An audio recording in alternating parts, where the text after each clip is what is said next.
The most important part of a sales call, it's not the pitch, not the features and benefits of whatever it is that you're selling. It has nothing to do with any of that. The most important part of any sales meeting, especially when you're selling services, is the discovery part. Knowing where your prospect is currently at, where they're trying to get to, what it is they're missing, so on and so forth. I listen to so many sales calls and most sales reps miss this part. All right. They just ask a couple of questions, surface level, and they go right into their pitch, and they spend 30 to 40 minutes just pitching all the features and benefits and the value the prospect's gonna get. And 9 times out of 10, those sales calls or sales meetings will end up in an objection that the salesperson cannot overcome. So discovery, in my opinion, will handle 70 to 80% of the sales call. And if you get this right, you can take your sales call to a seamless close. And that's what we're going to dive into today. So subscribe, like, share, all that good noise, comment,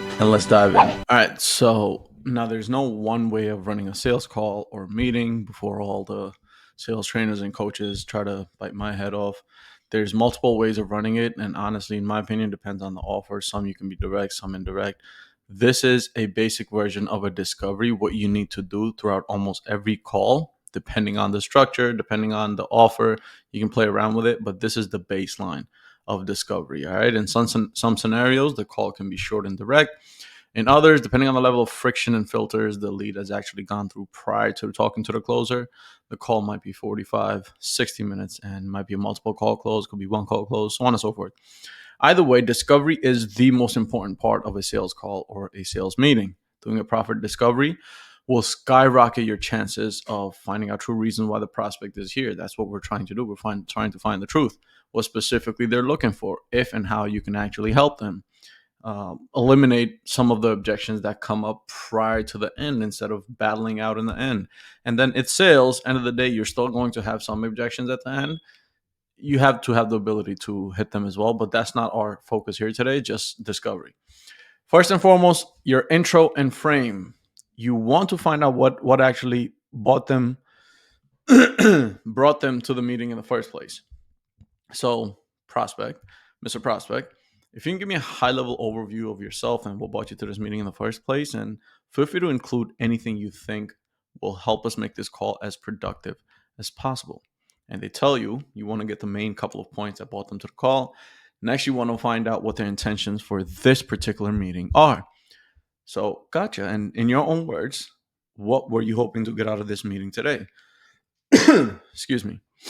Now, if you get someone that says they're just here for some more information, this isn't a call with a qualified prospect. And obviously, what a qualified prospect is a little bit subjective. Ideally, it's one man's opinion. Your prospects are going through a certain sales process where they're fully informed. Let me change this here. They're fully informed and educated on what it is your company does. They should at least know who you are, what you do, what you offer prior to getting on a call with you. So that's your intro and frame. Next is the current situation. You have to find out what they're currently got going on. We want to find out what they're currently doing in comparison to what it is that they want to be doing. Our goal here is to clearly understand where they're currently at with whatever they're trying to solve or whatever they're trying to achieve. So what are you doing now to lose weight, get into real estate, make more money, get more leads, more sales calls, more clients? What are you using now to generate more leads, to lose more weight, whatever it is you're selling? Here, all we're trying to see is what they're doing now to fix the problem, if they're doing anything at all. Next, when we talk about problem, we want to isolate that problem. Here, our goal is to dig deeper than just the surface level. What are they currently doing to solve pain or achieve their goal? How long have they been trying to solve their goal or solve their pain or achieve their goal? What's working? What isn't working? What have they tried? What do they feel is missing? What is the challenge they have in getting to this goal? Have they tried other options to achieve this goal or, solve this pain? As you dig in deeper, and all these questions, again, it'll depend on the offer you're on. They change around. I don't like scripts word for word. You need to have a framework. So that's what this is. You can change the questions around as you please. As you dig deeper, do not be afraid to dig in deeper, right? Too many sales reps and closers feel uncomfortable asking hard questions, and they feel like it's awkward or it's cheesy, but this is where the gold is. You have to get the prospect in a state of being uncomfortable as that's the state they'll actually be able and willing to make a change. That's what a sale is. It's just change. All right. And then here's some examples of clarification and probing questions. What do you mean? This is the most magical question I've ever come across, not only in sales and just human communication. If you go have a conversation with someone right now, you ask them how their day was, they'll be like, yeah, that was good. What do you mean? And they'll tell you something other than just fine or good. They'll go into deeper explanation. So this is a golden word. You can use some of these other ones as well. Has that been an impact on you? In what way? The fact that you've been working XYZ, so on and so forth. Now, you also want to have them justify to you why your solution makes sense to them. So, John, what makes you feel like this could possibly be a good fit for you?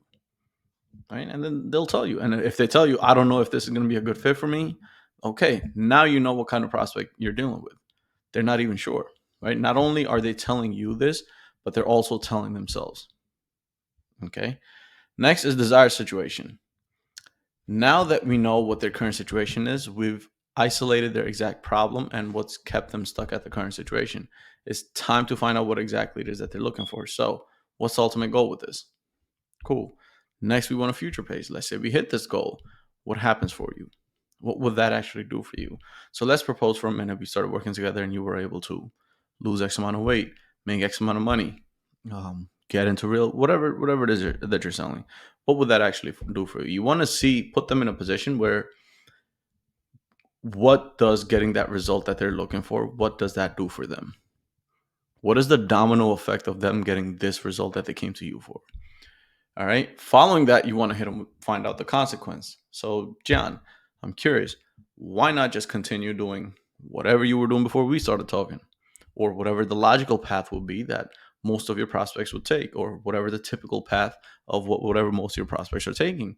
And they'll tell you, a qualified prospect will tell you all the reasons that's not going to work, right? Oh, I don't want to do that because too time consuming, too much this, that, the other thing. Okay, but why not though? Right? You want to double tie down. And next, you want to go find out the importance and you want to create urgency, right? So, John, you mentioned earlier that you've been wanting to solve pain, achieve desire for about 3 years now. And you're finally reaching out to do something about it. So, I'm curious, man, aside from whatever they told you before, why is this all of a sudden important to you? Like, what shifted for you? What happened where you're like, you know what? It's time to draw a line in the sand. It's time to take action. Right, which is another side note. We're already letting them know subconsciously that they already took action by being on this call. Moving forward with you are just next steps. It's not the action. All right. And then they tell you, you want to ask them again, double tie down. Why now, though? What do you feel now is a good time to begin achieving goals or finding a solution with everything else that you've going on? Right. I don't know if you've seen some of our other videos. We try to look for the no, we give them ways out, they close the doors. Right. Next, you want to instill a little bit of self-doubt as well, because if people feel like they can do it themselves, they don't really need you. They're not going to pay you 5, 10, 20, 30, 50 grand. So you want to goals within the next 12 months, whatever they said, and you're currently at their current situation, which is ideally pain or not where they want to be. Tell me, John, what would you say as objectively as possible is the main thing keeping you from being able to get to that result on your own? Why would you even need us for, or anyone else for that matter? And they'll tell you. And we're looking for one of these three things: an ability to do it on their own, wanting to do it faster, or wanting to follow a proven system and have guidance from someone who has actually done it.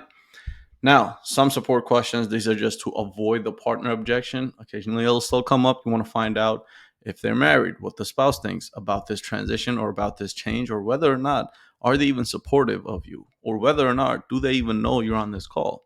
And then you'll start to get some of the things out. Yeah, she knows I'm on this call, but I can do the decisions on my own. Or yeah, I haven't told her about this call yet, and I'll talk to her about it after this call. Now you know if the decision maker isn't on the phone, it doesn't, or on the Zoom, doesn't really make sense for you to make an offer. Time to reschedule, send more information, have the wife on. Anyways, that is the discovery, a baseline of discovery. And obviously there's nuances depending on the offer you're on. Hopefully this helps you realize what a true, good, solid discovery looks like. You get everything out. You get the 3 whys. You look for the no's. You go through this entire framework, different questions, word them on your own. And 30 to 40% should be the norm as far as your closing rate goes. That's it for this one, and I'll see you on the next one. Peace.